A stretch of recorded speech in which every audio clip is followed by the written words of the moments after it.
दुनिया में बढ़ती महंगाई के बीच भारत को बड़ी राहत मिली है। ये खबर है कि विदेशी रेमिटेंस जो है उसमें भारत ने सभी देशों को पीछे छोड़ दिया है। खबर आ रही है कि रेमिटेंस बढ़ा है, जो वहां से पैसे भेजे जाते हैं वो बढ़ा है। तो इससे क्या अर्थव्यवस्था पर कितना अच्छा असर पड़ेगा? यानी दुनिया भर में, इस पूरी वर्ल्ड में जो कंट्री सबसे ज्यादा रेमिटेंसेस हासिल करता है वो है इंडिया। और ये रेमिटेंसेस इस साल वर्ल्ड बैंक की रिपोर्ट के मुताबिक 129 बिलियन डॉलर्स तक पहुंचे हैं।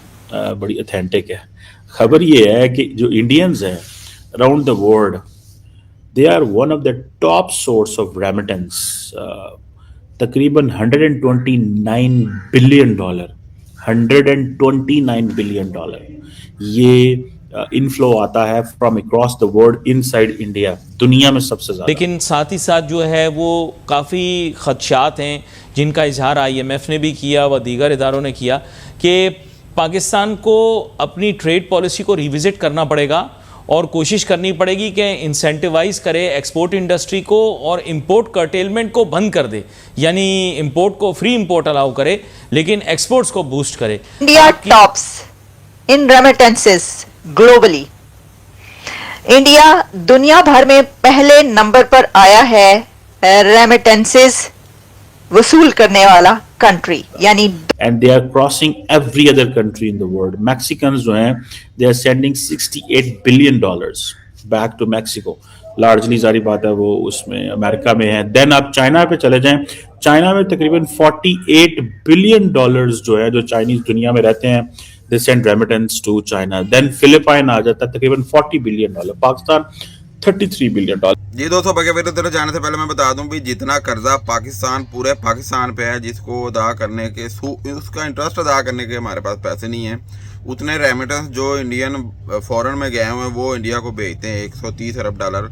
तो जो कि बड़ी शॉकिंग न्यूज़ है। और हम तो कहते हैं यार कितने लकी हो यार आप लोग, इंडिया वाले कितने लकी हैं भी, उनको 130 अरब डॉलर हर साल वो ही लोग भेज देते हैं जो इंडिया छोड़ के दूसरे देशों में गए हुए हैं। तो बड़ी अमेजिंग वीडियो। तो चलो आप पहले वीडियो देखें, बाकी बातें बाद में करते हैं। वीडियो अच्छी लगे तो लाइक कीजिएगा, दोस्तों के साथ शेयर कीजिएगा, चैनल को जरूर सब्सक्राइब कीजिएगा। तो चलो आप वीडियो देखें। And they are crossing every other country in the world. Mexican जो हैं they are sending 68 billion dollars back to Mexico. Largely जारी बात है वो उसमें अमेरिका में है। देन आप चाइना पे चले जाएं, चाइना में तकरीबन 48 बिलियन डॉलर्स जो है, जो चाइनीज दुनिया में रहते हैं, they send remittance to China. Then Philippine आ जाता है तकरीबन 40 billion dollar, Pakistan 33 billion dollar. ये बेसिकली वर्ल्ड बैंक के एक रिपोर्ट आई है। ये देखें इसमें क्या फैक्टर्स हो सकते हैं। एक तो जारी बात है कि इंडिया एक बड़ी इकोनॉमी है, इंडिया एक बड़ी पॉपुलेशन है। इकोनॉमी तो नहीं बोलेंगे, पॉपुलेशन, इकोनॉमी अपनी जगह लेकिन पॉपुलेशन मैटर करता है। इंडिया एक बड़ी पॉपुलेशन है, इंडियंस पूरी दुनिया के अंदर गए हुए हैं और वहाँ से बैठ के वो अपने मुल्क, अपने लोगों के साथ कनेक्टेड हैं। And they are sending this money to their families, they are sending this money for the investments.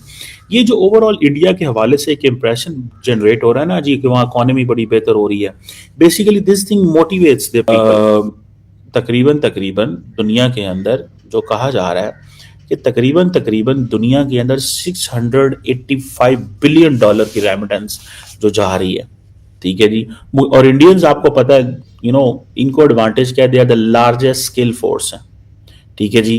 मैं अभी लंदन से आ रहा था, मेरे साथ जो लड़का बैठा हुआ था सीट में, वो ही वाज फ्रॉम केरला, वो केरला से थे and he was doing business, job कर रहे थे और वो कोई एनवायरनमेंट के हवाले से।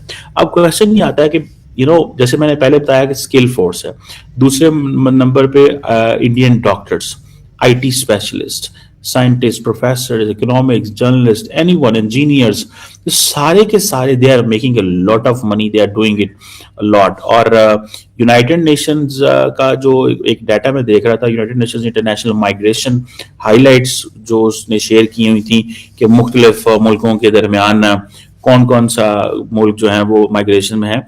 Indians are the largest diaspora in the world with 35.42 million Indians outside India, 35.42 million, यानी कि आप समझ लें 25 क्या कहना चाहिए इसको, 25% ऑफ पाकिस्तान पॉपुलेशन, ऑलमोस्ट ठीक है।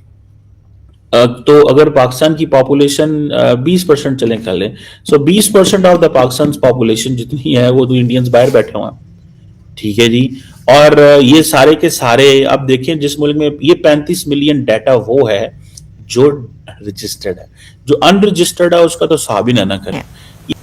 तो चलिए आज इसी मुद्दे पर बात किए लेते हैं और इस पर हम आपको ये बताएंगे कि ऐसा क्यों है, वो कौन से फैक्टर्स हैं जो इंडिया को दुनिया का सबसे ज्यादा रेमिटेंसेस हासिल करने वाला टॉप कंट्री बना रहे हैं।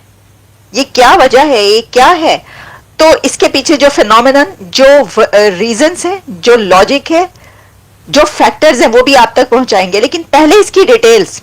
129 बिलियन डॉलर्स सिर्फ रेमिटेंसेस हासिल करता है इंडिया। भारत को 129 बिलियन डॉलर यानी 130 बिलियन डॉलर के करीब जो रेमिटेंसेस है वो हासिल करते हैं, जो कि इंडियंस जो दुनिया भर में हैं, काम कर रहे हैं, स्किल्ड वर्कर्स हैं, स्किल्ड वर्क फोर्स इंडिया की, वो सबसे बड़ा फैक्टर है इसमें। उसने इस ईयर में 129 बिलियन डॉलर्स रेमिटेंसेस भेजे इंडिया। और आपको जब ये पता चलेगा तो और भी हैरानी होगी कि जब आप इस फिगर को देखते हैं 129 बिलियन डॉलर्स, तो ये total combined budgets of Pakistan and Bangladesh के इक्वल होता है। यानी इंडिया की सिर्फ रेमिटेंसेस ही 2024 में सिर्फ रेमिटेंसेस भारत की पाकिस्तान और बांग्लादेश के टोटल बजट के बराबर हैं। तो फिर बराबरी कहां हुई? फिर आप बराबरी कैसे कर सकते हैं? मैंने अपने प्रीवियस प्रोग्राम्स में भी ये कहा कि बराबरी करने की इस दुनिया में अब जो चलन है वो ये है कि इकोनॉमी, अगर आपकी इकोनॉमी जो है वो सही नहीं है, अगर आप इकोनॉमी में बराबरी नहीं कर सकते तो फिर आप कुछ नहीं कर सकते और बराबरी नहीं हो सकती। यानी भारत का जो रेमिटेंसेस हैं एवरी ईयर 2024 के रेमिटेंसेस जो कि 129 बिलियन डॉलर पे पहुंचते हैं, वो बराबर हैं पाकिस्तान और बांग्लादेश के बजट के।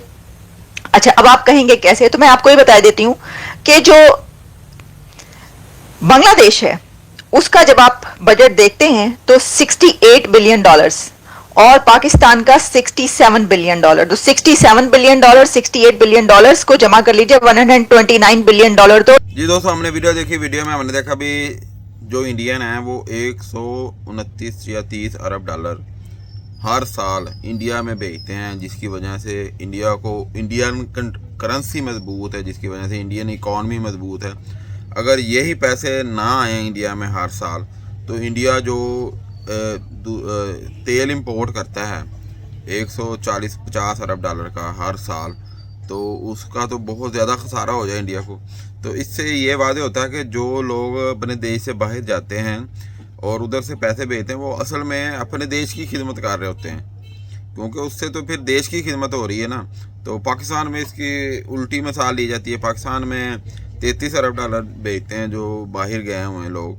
तो ऐसी सिचुएशन में जो 33 अरब डॉलर भेजते हैं लोग, तो वो तो अपनी घर में या ख़ानदान वालों की ज़रूरत के लिए भेजते हैं। और अगर मिसाल के तौर पर पॉलिटिकल इशू चल रहा हो तो इमरान खान साहब कहते हैं भी आपने बाहर से पैसे नहीं भेजने, तो क्योंकि ये जो सरकार है ये सही सरकार नहीं है, आपने बाहर से पैसे नहीं भेजने।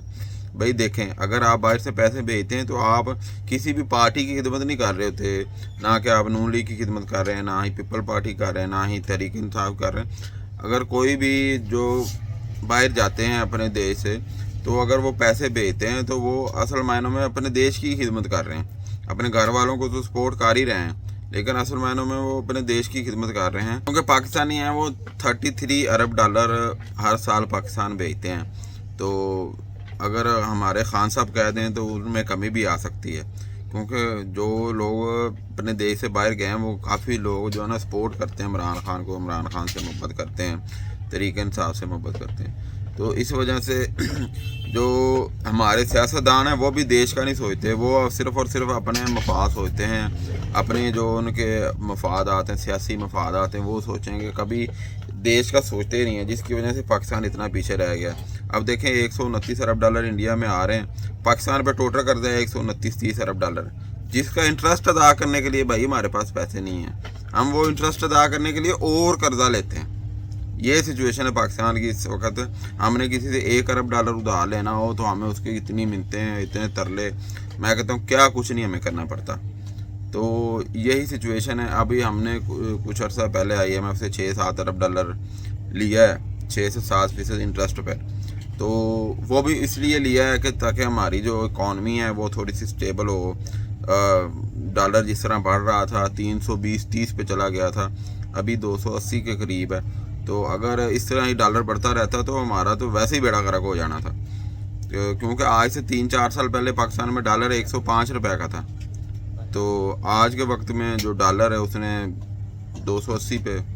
तो यही सिचुएशन है।